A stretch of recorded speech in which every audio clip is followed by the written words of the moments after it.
Hi everybody. Okay, so this happened yesterday, but I didn't find out about the sentence until literally yesterday afternoon at some point. Because it started at like 11:30, I'd say, and they didn't uh put down the sentence until after 5. Yeah, my time. So the whole thing took about 6 hours, give or take.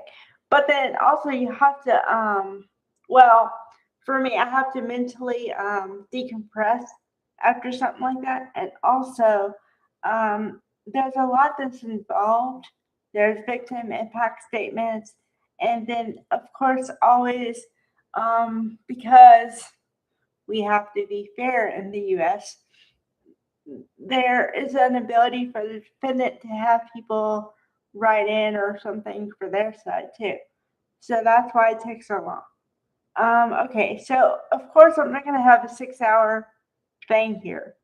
So I'm going to keep it as short and sweet as possible, but still give you all the details you need. And then I'm going to finish with this case because um, honestly, I don't want to think about it anymore because it's that bad.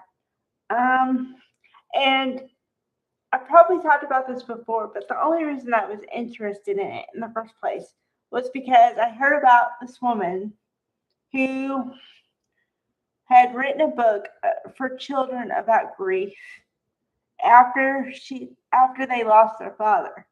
Then I found out a couple weeks later all the details, and I was like, "Oh wow, okay." And then I watched this trial, and it was a cluster F, the biggest cluster F you've ever seen in your life.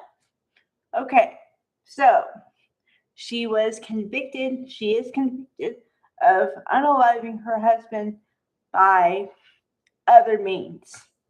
Okay. So yesterday was the sentence.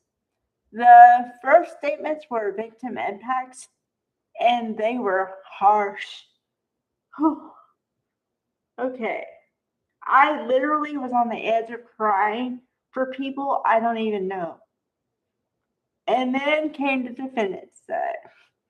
And then I don't know. I got to come up with a terminology for this, but the closest I can come to is all the statements given for the defendant side were like trying to save, well, I mean, like save face, but a way of a lot of, okay, now this is just from my experience.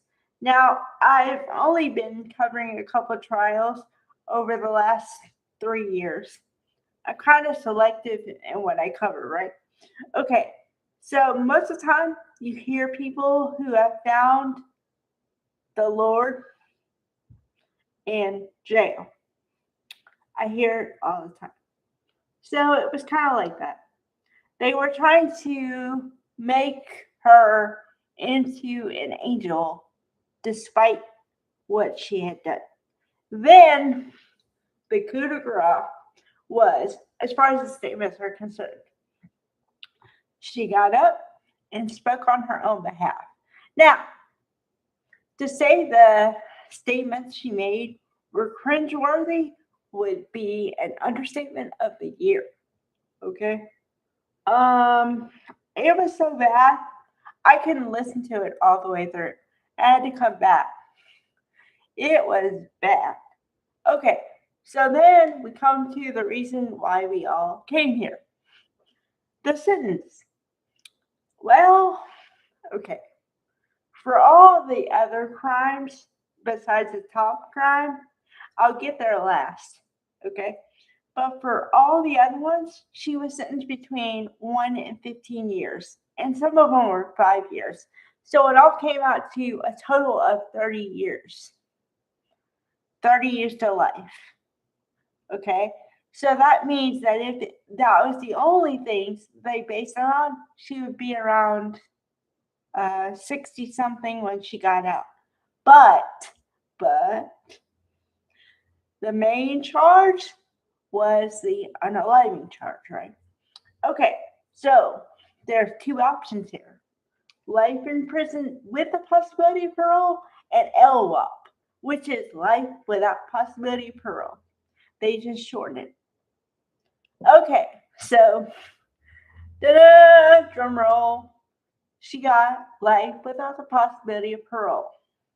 And I think, in my opinion, the reason she got that sentence was to protect her kids from her.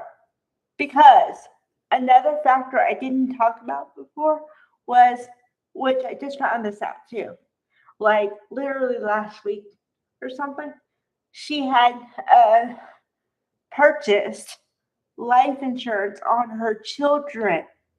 And you have to keep in mind that she unalived her husband for pecuniary gains, which are financial gains. Okay? So what's to say she wouldn't do the same thing? It wouldn't be a leap. So there you have it. She got LWOP and 30 years. So in essence, she is not going to see the light of day outside of prison walls. All right. Bye, guys.